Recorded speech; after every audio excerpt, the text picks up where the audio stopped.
नमस्कार, ABP news के खास कार्यक्रम कौन बनेगा मुख्यमंत्री में आपका स्वागत है। आपके साथ मैं हूं अखिलेश आनंद।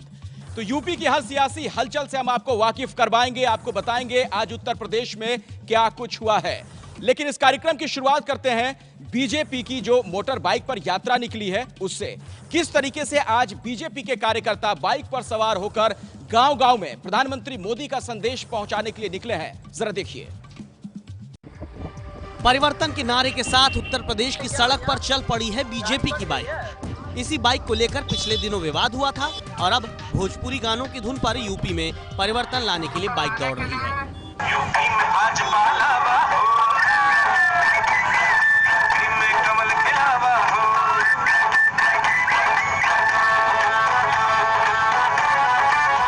गोरखपुर की सड़कों पर दौड़ रही बीजेपी की इस बाइक को पार्टी के रंग में रंगा गया। सुनील समेत पार्टी के सैकड़ों कार्यकर्ताओं को बाइक से प्रचार करने का जिम्मा दिया गया है, जो ऐसे ही दिन भर नरेंद्र मोदी का संदेश लोगों तक पहुंचा रहे हैं। ये उत्तर प्रदेश के लोगों की शान है, तो उन्होंने बिकाऊ माल बाजार में नहीं रखा है। दम के साथ गरीब के लिए जीने मरने वाला इंसान आज दिल्ली में आपने सेवा करने के लिए बिठाया है। प्रचार करने वाला वॉलंटियर जहां भीड़ देखता है, वहां बाइक रोककर माइक से प्रचार शुरू कर देता है। जात पात को मिटाना है, भारतीय जनता पार्टी के साथ आना है। भारतीय जनता पार्टी को जिताएंगे, क्षेत्र का विकास कराएंगे। 21 तारीख को पार्टी कार्यकर्ताओं को गोरखपुर में बाइक दी गई। पार्टी की योजना है कि इस तरह की बाइक बाकी जिलों में भी कार्यकर्ताओं को मुहैया कराई जाएगी। तो बीजेपी की बाइक यात्रा तो शुरू हुई, लेकिन परिवर्तन यात्रा खत्म हो गई है। इस यात्रा का हासिल क्या रहा और इस पर समाजवादी पार्टी और बीएसपी सुप्रीमो मायावती ने किस तरह से चुटकी ली है, वो भी जरा आपको दिखाते हैं।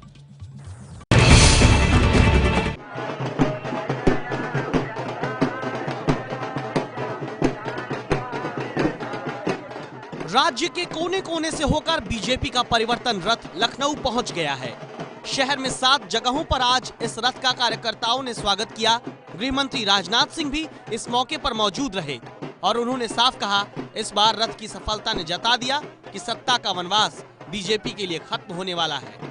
हम ऐसा परिवर्तन चाहते हैं कि ऐसी सरकार हमारी उत्तर प्रदेश में बने कि जिस विकास और सुशासन को समाजवादी पार्टी और बहुजन समाज पार्टी की सरकारों ने वनवास दे दिया था, हम उस विकास और सुशासन की उत्तर प्रदेश में सरकार बनाकर घर वापसी कराएंगे।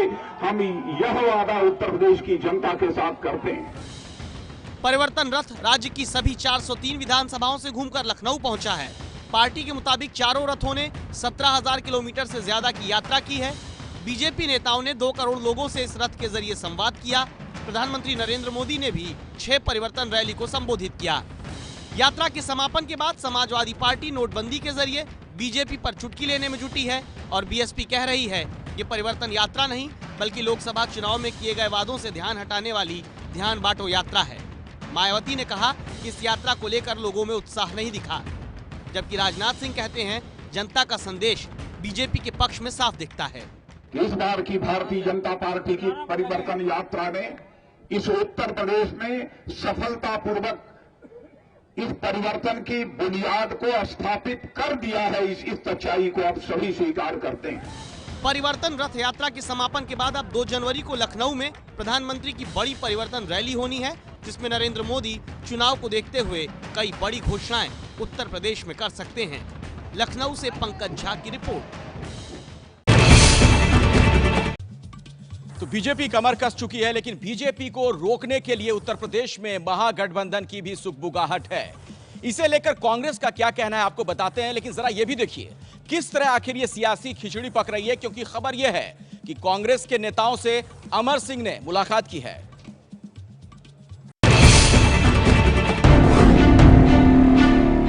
क्या एसपी और कांग्रेस के बीच होगा गठबंधन? पिछले कई दिनों से यूपी की राजनीति में यह सवाल चर्चा का विषय बना हुआ है। समाजवादी पार्टी के महासचिव अमर सिंह ने आज कांग्रेस से चुनावी गठबंधन के संकेत दिए। अमर सिंह ने कहा कि अगर मुलायम सिंह चाहेंगे तो गठबंधन होगा।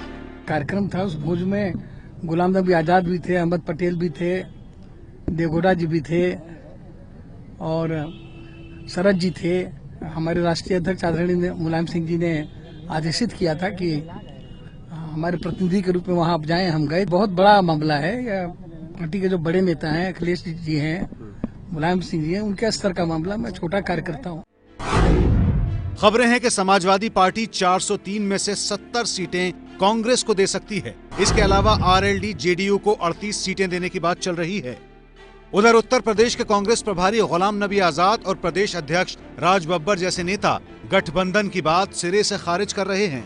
कोई भी चर्चा हमारी अलायंस के बारे में नहीं हुई है, और जब चर्चा ही नहीं हुई तो सीट डिस्ट्रीब्यूशन का सवाल कहाँ पैदा होता है। वैसे यूपी के सीएम अखिलेश यादव लगातार कांग्रेस पर डोरे डाल रहे हैं।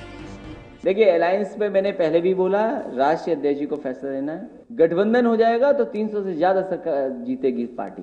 समाजवादी पार्टी की कोशिश है मुस्लिम वोट के बंटवारे को रोकने की, क्योंकि कांग्रेस और एसपी में गठबंधन नहीं हुआ तो मायावती की बीएसपी के मजबूत होने की स्थिति में अल्पसंख्यक वोट बीएसपी की तरफ जा सकता है। कांग्रेस अगर ये कह रही है कि वो गठबंधन नहीं करना चाहती, इसके पीछे क्या वजह हो सकती है वो भी जरा आपको बताते हैं। कांग्रेस खुद को कहां आंक रही है। उत्तर प्रदेश की सियासत की अगर बात की जाए, कुछ आंकड़ों पर गौर कीजिए। 2012 में कांग्रेस 355 सीटों पर लड़ी। उस वक्त क्या हुआ था? 2012 में कांग्रेस 28 पर जीती। 11.65% वोट मिले थे तब कांग्रेस को। कांग्रेस के 240 उम्मीदवारों की जमानत तब जब्त हुई थी। इसके अलावा एसपी 401 पर लड़ी और 224 सीटें तब समाजवादी पार्टी ने जीती थीं। इसके अलावा 2008 में मुलायम ने यूपीए की सरकार बचाई, यानी किस तरीके से मुलायम सिंह संकट मोचक तब साबित हुए थे कांग्रेस के लिए, वो देखिए। लेकिन फिर राहें जुदा हो गईं। 2009 में एसपी ने लोकसभा में 74 उम्मीदवार उतारे। उधर दूसरी तरफ क्या हुआ जरा ये भी देखिए। 2009 में कांग्रेस ने 68 सीटों पर चुनाव लड़ा और यहां से जो हासिल हुआ वो देखिए। 2009 में कांग्रेस को 21 सीटें मिली, समाजवादी पार्टी को 23 पर जीत तब मिली थी। ये हम साल 2009 की बात कर रहे हैं। इसके बाद उत्तर प्रदेश की सियासत में और क्या कुछ हुआ वो भी हम आपको बताते हैं। इन आंकड़ों पर भी गौर कीजिए जो अगली तस्वीर है। अगर दोनों साथ आते हैं क्या होगा? अगर समाजवादी पार्टी कांग्रेस साथ आ जाती है, बीजेपी के खिलाफ महागठबंधन की गुंजाइश है। वो कैसे? देखिए किस तरीके से बाकी दल साथ आ जाएंगे। अजीत और नीतीश भी महागठबंधन में आ सकते हैं, यानी इनका भी साथ मिल सकता है।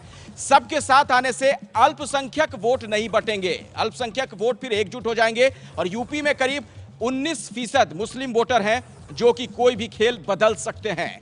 यह उत्तर प्रदेश की वो तस्वीर है जो महागठबंधन की ओर इशारा करती है।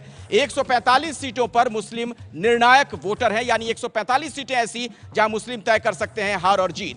बीएसपी की ओर मुस्लिम वोट जाने से रुकेगा। बीएसपी की तरफ जो इस वोट का रुख हो सकता था, इस वोट बैंक का, वो नहीं होगा अगर ये महागठबंधन हो जाए। बीएसपी की ओर से 2012 की अगर बात की जाए तो 39% मुस्लिमों का वोट एसपी को तब मिला था 2012 में जब चुनाव हुए थे। कांग्रेस को 2012 में 18% मुस्लिम वोट मिले थे। और आगे जो आंकड़े हैं उन पर भी गौर फरमाइए। बीएसपी को 2012 में 20% मुस्लिम वोट मिले थे। तो ये वोट किस तरीके से तब बंटा था उसका आप अंदाजा लगा सकते हैं। बीजेपी को रोकने की स्थिति में जो होगा मुस्लिम वोट उसे मिल सकता है। और समाजवादी पार्टी इस वक्त ऐसी स्थिति में नजर आ रही है, यानी उनके खेमे में, उनके पाले में ये वोट जा सकता है। और अमर सिंह को लेकर अखिलेश यादव ने कैसे कान बंद कर लिए हैं जब उनसे यह सवाल पूछा गया, देखिए जरा। कहा कि वो मैंने लगा लिया आजकल और कहो तो तुम भी ज्यादा सवाल पूछोगे तो कान में भी लगा लूंगा। तुम्हारा सवाल इधर चला जाएगा, उधर चला जाएगा। अखिलेश यादव इशारों में कान बंद करने की बात क्यों कर रहे हैं? पत्रकार ने ऐसा क्या पूछ दिया कि अखिलेश इस तरह से इशारों में बात कर रहे हैं? एक बार फिर सुनिए, फिर पूरा माजरा समझाएंगे। कहा कि वो मैंने लगा लिया आजकल और कहो तो तुम भी ज्यादा सवाल पूछोगे तो कान में भी लगा लूंगा। तुम्हारा सवाल इधर चला जाएगा, उधर चला जाएगा। असल में ये सवाल कांग्रेस से गठबंधन के लिए लॉबिंग कर रहे अमर सिंह को लेकर पूछा गया था, लेकिन जवाब देने के बजाय अखिलेश ने कान बंद करके अपना इरादा साफ कर दिया। तुम्हारा सवाल इधर चला जाएगा, उधर चला जाएगा। और उधर लखनऊ पहुंचे अमर सिंह सबसे तो मिले, लेकिन अखिलेश से मुलाकात नहीं हुई। नेताजी से मुलाकात संभवतः हो। और मुख्यमंत्री जी से? मुख्यमंत्री जी व्यस्त हैं, मैंने समय मांगा नहीं है और मैं सरकार का तो व्यक्ति हूँ नहीं। मुख्यमंत्री जी हमारे नेता हैं, मुख्यमंत्री जी अगर तलब करेंगे तो मिलना ही पड़ेगा। अखिलेश और अमर की अदावत पुरानी है। अखिलेश के विरोध के बावजूद भी मुलायम ने उन्हें पार्टी में वापस लिया और राज्यसभा का सांसद बनवाया। अमर और मुलायम के चचेरे भाई राम गोपाल में 36 का रिश्ता है, जबकि अमर सिंह शिवपाल के करीबी माने जाते हैं। अमर सिंह को ही अखिलेश परिवार में झगड़े की जड़ मानते हैं और पार्टी के प्रदेश अध्यक्ष पद से हटाए जाने का जिम्मेदार भी अमर सिंह ही ठहराए जाते हैं। यही वजह है कि अखिलेश अमर सिंह के सवाल पर कान बंद करने की बात कह रहे हैं। लखनऊ से पंकज झा के साथ उमेश पाठक की रिपोर्ट। तुम्हारा सवाल इधर चला जाएगा, उधर चला जाएगा। और अब आपको दिखाते हैं कि नोट की चोट पर आखिर मुआवजे का मरहम कैसे लगा है। आज यूपी के मुख्यमंत्री अखिलेश यादव ने उन लोगों के परिवार वालों को मुआवजा बांटा जिनकी मौत नोटबंदी की वजह से हो गई।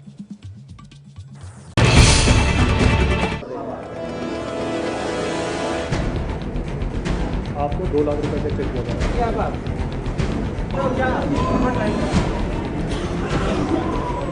यूपी के दंगल में ये है अखिलेश यादव का चुनावी दांव। तस्वीरें लखनऊ की हैं, जहां नोटबंदी से हुई मौत पर अखिलेश मुआवजे का चेक बांटकर मरहम लगाने में जुटे हैं। बुलंदशहर से स्वर्गीय मीर सिंह जी का परिवार, आपको 2 लाख रुपए का चेक दिया जा रहा है। आपको बता दें कि नोटबंदी से यूपी में 14 लोगों की मौत हो गई थी। आज अखिलेश ने मृतकों के परिवार वालों को 2-2 लाख के चेक दिए हैं और अपने घर में मृतकों के परिवार वालों को सांत्वना भी दी। अब आदमी काम करे, लाइन में लगे या बच्चों को करे, क्या वो सब उनसे बर्दाश्त नहीं हो सका, इसलिए उन्होंने ये किया। और आज हम माननीय मुख्यमंत्री जी के खुशगुजार हैं। उस रोज लाइन में लगे थे और गए थे तो रेला में गिर गए, वो सैकड़ों आदमी ऊपर निखर गए, इसलिए उनकी मौत हो गई। इस मौके पर भी अखिलेश मोदी सरकार पर हमला करना नहीं भूले। तकलीफ और परेशानी पूरी जनता को आई। लोकतंत्र में मैंने कई मौकों पर कहा, फिर मैं कहता हूं, लोकतंत्र में जो सरकार जनता को दुख देती है, लोकतंत्र में जो जनता को परेशान करती है सरकार, जनता को जब मौका मिलता है ऐसी सरकारों के खिलाफ मतदान करती है। अखिलेश के मुआवजे को नोटबंदी की चोट पर वोट के मरहम के तौर पर भी देखा जा रहा है। तो सियासत का एक मिजाज यह भी है जहां मौत पर भी राजनीति होती है। और अब आपको दिखाते हैं कि नोटबंदी को लेकर कैसे कांग्रेस के सीनियर लीडर गुलाम नबी आजाद ने प्रधानमंत्री मोदी पर वार किए हैं।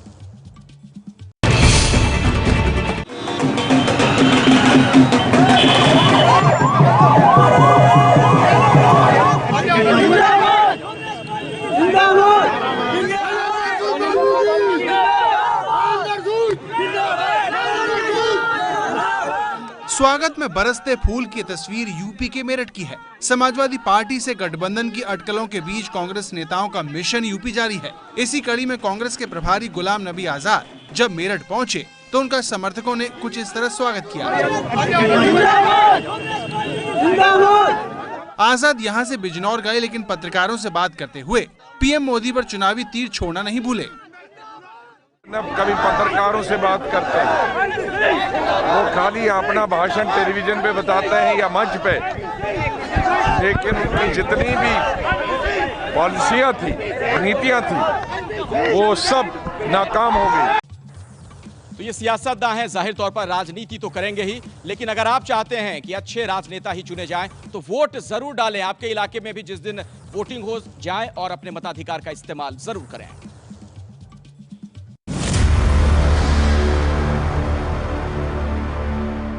और इस बीच एक बड़ी खबर आ रही है, आपको बता दें कि उत्तर प्रदेश में महागठबंधन की सुगबुगाहट के बीच शिवपाल सिंह यादव मुलायम सिंह से मिले हैं। तो उत्तर प्रदेश से बड़ी खबर, इसके तमाम मायने मतलब निकाले जा रहे हैं। मुलायम सिंह से मिलने के लिए पहुंचे हैं शिवपाल यादव।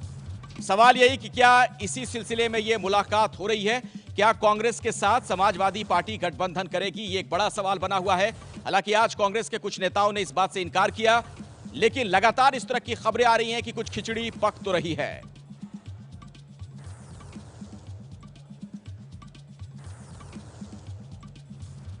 और एक और बड़ी खबर आ रही है पंजाब से, जहां कांग्रेस को एक बड़ा झटका लगा है। कांग्रेस के एक पूर्व विधायक शामिल हो गए हैं। सुरेंद्र सिबिया अब अकाली दल में शामिल हो गए हैं। ये तस्वीरें उस दौरान की हम आपको दिखा रहे हैं जब अकाली दल में वो शामिल हुए। पंजाब में कांग्रेस के नेता हैं सुरेंद्र सीबिया, जो कि अब अकाली दल में शामिल हो चुके हैं। तो चुनाव से ऐन पहले एक बड़ा झटका कांग्रेस के लिए।